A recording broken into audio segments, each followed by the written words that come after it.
అమెరికాలో చిందరవందరగున్న మీ ఇంటికి handyman cleaning plumbing services కోసం కాంటాక్ట్ ఇన్స్టా సర్వీస్. యుఎస్ లో ఎక్కడైనా ఎప్పుడైనా for instant bookings visit instaservice.com. నమస్తే, welcome back to Suman TV. Present మనతో పాటు ఉన్నారు అనలిస్ట్ మందరి కృష్ణారెడ్డి గారు. నమస్తే సార్. నమస్తే అమ్మా.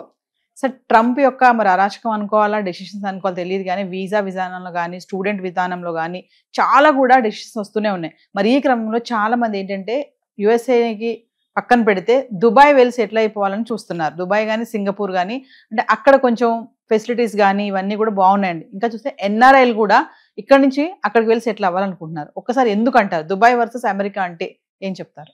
ట్రంప్ రెండోసారి వచ్చిన తర్వాత చాలా కఠినమైన నిబంధనలు పెట్టడం, ముఖ్యంగా వలసదారులకి, ఇతర దేశాల నుంచి వచ్చి అక్కడ స్థిరపడేటువంటి వాళ్ళకి కఠినమైన నిబంధనలు పెట్టడం వల్ల చాలా మంది అక్కడ ఉండలేని పరిస్థితులు ఏర్పడ్డాయి.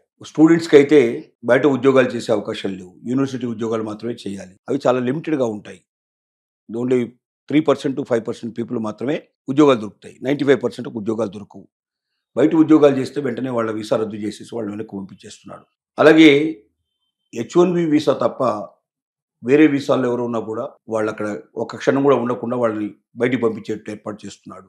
ఆల్రెడీ గ్రీన్ కార్డు వచ్చి పర్మనెంట్ మెంబర్షిప్ వాళ్ళకి రెసిడెన్షియల్గా, అంటే ఆ దేశ పౌరులుగా గుర్తించబడే వాళ్ళని కూడా ఏ క్షణంలో వాళ్ళ వీసా రద్దు చేస్తారో, ఎప్పుడు పంపిస్తారో తెలియని పరిస్థితులు అక్కడ ఉన్నాయి. గోల్డెన్ వీసా తీసుకున్న వాళ్ళకి మాత్రం కార్పొరేట్ పంచి వాళ్ళని పిలిపించేట్టు ఏర్పాటు చేస్తున్నాడు. మేధావులు మాత్రం ఈ దేశంలో ఉండండి, మా దేశంలో డబ్బు సంపాదించి మీ దేశానికి తీసుకెళ్ళడం కాదు, మీ దేశం డబ్బు తీసుకొచ్చి మా దేశంలో పెట్టే వాళ్ళు కావాలి మాకు, లేదా మా దేశంలో డబ్బు సృష్టించేటువంటి వాళ్ళు కావాలి తప్ప ఈ దేశం డబ్బుని ఇతర దేశాలకు తరలించే వాళ్ళు మాకు అక్కర్లేదని తెగించి చెప్పేస్తుంది. ఎప్పుడో ఒకసారి ఓడిపోతుందేమో నా ఉద్యోగం అనే భయం కూడా చాలా మందికి ఉంది.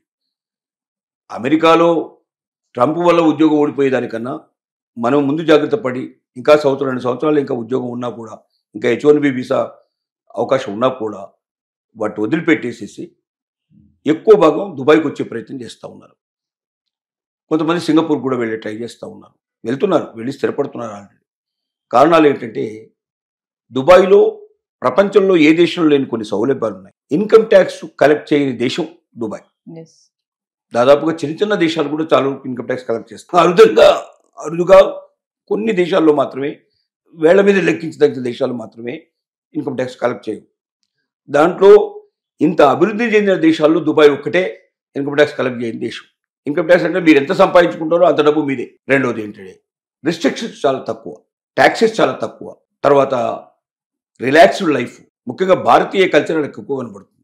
దాదాపుగా 50 లక్షల నుంచి 75 లక్షల దాకా మన ఇండియన్స్ అక్కడ ఇవాళ సెటిల్ అయిపోయిన కనబడుతుంది. ప్రతి 23 మందిలో 22 మంది బయట నుంచి వచ్చి అక్కడ సెటిల్ అయిన వాళ్ళే. దుబాయ్లో ఉండే వాళ్ళకన్నా, అంటే దుబాయ్లో అక్కడ ఉన్నటువంటి, దుబాయ్ స్వయంగా వాళ్ళకున్నటువంటి జనాభా కన్నా 22 రెట్లు బయట నుంచి వచ్చిన వాళ్ళ వల్లనే ఉండిపోయింది. 200 జాతులు అక్కడ నివసిస్తున్నాయి దాదాపు. అంటే ప్రపంచంలో ఉండే ప్రతి జాతి, ప్రతి దేశం నుంచి అక్కడ వచ్చి స్థిరపడే వాళ్ళు చాలా మంది కనబడతారు మనకు. Indian schools, Indian colleges, Indian education institutions కోకొల్లలుగా ఉన్నాయి. ఒక రకంగా భారతదేశం తర్వాత భారతదేశం లాగా కనబడేటువంటి దేశం ఏంటంటే దుబాయ్. మనం బయటికి వెళ్ళామంటే మన భాష మాట్లాడే వాళ్ళు దొరుకుతారు. మనం గట్టిగా అరిచామనుకోండి, మన భాషలో 10 మంది పరిగెత్తుకుంటూ వస్తారు. అంటే అంత దగ్గరగా ఉండేటువంటి అవకాశాలు ఉన్నాయి. అంత ఎక్కువ మంది ఒకే భాష, తెలుగు వాళ్ళు ఉన్నారు, హిందీ వాళ్ళు ఉన్నారు, ఇండియన్స్ అంతా మ్యాక్సిమంగా అక్కడ సెటిల్ అయి ఉన్నారు. ఇన్వెస్ట్మెంట్ చేసుకుంటే కూడా అక్కడ ఖచ్చితంగా మన డబ్బు మనకు వస్తుందని ఒక నమ్మకం, విశ్వాసం మనకు ఉన్నాయి. మీరు కేరళ వాళ్ళు, అక్కడ సూపర్ బజార్లు మొత్తం నడిపేది కేరళ వాళ్ళే. రిటైల్ బిజినెస్ అంతా కూడా కేరళసే చూస్తారు ఎక్కువ భాగం మ్యాక్సిమంగా. తర్వాత విందు వినోదాలు విపరీతంగా ఉన్నాయి. డబ్బు ఖర్చు పెట్టగలిగే వాడికి ఆనందం, సంతోషం ఎంత కావాలంత దొరుకుతుంది. డబ్బు సంపాదించడానికి అవకాశం ఉంది, డబ్బు ఖర్చు పెట్టే అవకాశం ఉంది. సో ఇన్ని రకాల అవకాశాలు ఒక దేశంలో దొరకడం అనేది చాలా కష్టం. అమెరికా లాగే రిస్ట్రిక్టెడ్ దేశంలో ప్రతిక్షణం ఏం జరుగుతుందో తెలియకుండా, ట్రంప్ రాత్రి పడుకుంటే పొద్దున్న లేచి ఎవడు పీక వేసేస్తాడో, ఎవడిని వేటు వేసేస్తాడో తెలియని పరిస్థితి లోపల భయం అంటూ బిక్కుమంటూ బతికేదానికన్నా ఆనందంగా, సంతోషంగా, ఒక్క పైసా ట్యాక్స్ కట్టాల్సిన అవసరం లేకుండా వచ్చే డబ్బంతా ఉపయోగించుకునే పద్ధతి లోపల మంచి ఉద్యోగాల్లో కూడా సెటిల్ అవ్వడానికి అవకాశం ఉండే పరిస్థితులు ఉన్నప్పుడు ఎందుకు వదిలిపెట్టకూడదు? పైపెచ్చు 15 లక్షల రూపాయలకి అక్కడ పర్మనెంట్ వీసా దొరికే అవకాశాలు కూడా ఉన్నాయి. 15 లక్షలు అంటే ఎక్కడి 47 కోట్లు, ఎక్కడ 15 లక్షలు? టిప్ అన్నట్టు మామూలుగా 15 లక్షలు అనేది పెద్ద విషయమే కాదు. మరి ఇవాళ ట్రంప్ వీసాకే అడ్వాన్స్ కట్టమంటున్నాడు, $15,000 కట్టమంటున్నాడు. మరి దానికన్నా ఇది బెటర్ కదా. కాబట్టి ఎక్కువ మంది అమెరికా నుంచి అక్కడికి వస్తున్నారు. స్టూడెంట్స్ మాత్రం ఎక్కువగా దుబాయ్కి వెళ్ళే అవకాశాలు ఉండవు. ఎక్కువగా మనకు యూరోపియన్ కంట్రీస్కి ఎక్కువగా వెళ్తున్నారు. అమెరికా తర్వాత యూరోపియన్ కంట్రీస్ ఎక్కువ ఎంచుకుంటున్నారు. ఎందుకంటే ఎడ్యుకేషన్ స్టాండర్డ్స్ దుబాయ్లో అంత గొప్పగా ఉండవు. ఇన్స్టిట్యూషన్స్ కావాల్సినవి ఉన్నాయి, కానీ స్టాండర్డ్స్ మాత్రం తక్కువ.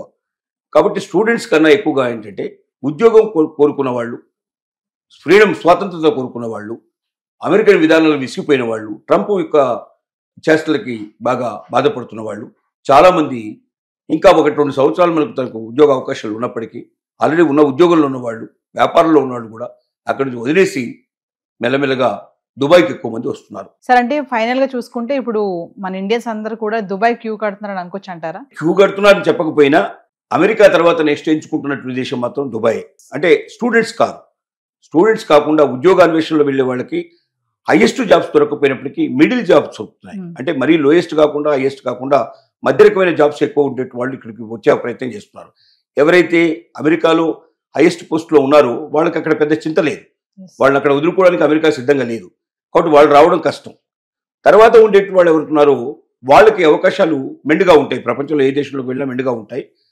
కాబట్టి వాళ్ళు ఏం చేస్తున్నారంటే అక్కడ ఉద్యోగం వదిలిపెట్టినా మనకు దుబాయ్లో ఉద్యోగం గ్యారెంటీగా దొరుకుతుంది. దుబాయ్లో ఈ రిస్ట్రిక్షన్స్ లేవు, మనం ఉన్నంత సంపాదించుకోవచ్చు, ఎంత ఆనందపడాలో అంత సంతోషపడడానికి అవకాశాలు ఉన్నాయి. ఎందుకంటే అక్కడ క్లబ్లు కానీ పబ్లు కానీ రకరకాల ఆనందాలు సంతోషాలు పొందడానికి ఎంటర్టైన్మెంట్ రిక్రియేషన్ కావాల్సినంత ఉంది. ముఖ్యంగా ఇండియన్ రిక్రియేషన్ పొందడానికి ఇండియన్ సినిమాలు కానీ ఇండియన్ సంబంధించినటువంటి అక్కడ వేరే రకమైన రిక్రియేషన్ సంబంధించినటువంటి అనేక రకాల అవకాశాలు దుబాయ్లో ఉన్నాయి. ఒక రకంగా సెకండ్ ఇండియా అని చెప్పుకోవడానికి ఒక అవకాశం ఉంది. అని మనకు ప్రభుత్వం నుంచి ప్రకటన ఏమీ లేకపోయినప్పటికీ ఒక రకంగా సెకండ్ ఇండియా లాగా ఉంటుంది. అక్కడ హిందీ మాట్లాడేవాళ్ళు కోకొల్లలుగా దొరుకుతారు, అలాగే అన్ని భాషలు మాట్లాడేవాళ్ళు దొరుకుతారు. ఆనందం సంతోషం స్వయంగా ఉంది, నిశ్చింతగా జీవితం గడిపే అవకాశం ఉంది. అక్కడ ఏ రకంగా కూడా గొడవలు కొట్టాటలు చాలా తక్కువ, పేల్చుకోవడాలు కొట్టుకోవడాలు చాలా తక్కువ. అక్కడ ఉండే మనస్తత్వాలు కూడా చాలా బాగుంటాయి. రెండోది ఇతర దేశాల్లో ఉన్నాం కాబట్టి వేరే వాళ్ళు కూడా అంతగా ఎవరు కూడా రియాక్ట్ అయ్యే అవకాశాలు ఉండవు. ఒక నిశ్చింతమైన జీవితం గడపడానికి అవకాశం ఉందని మాత్రం చెప్పుకోవచ్చు. Thank you.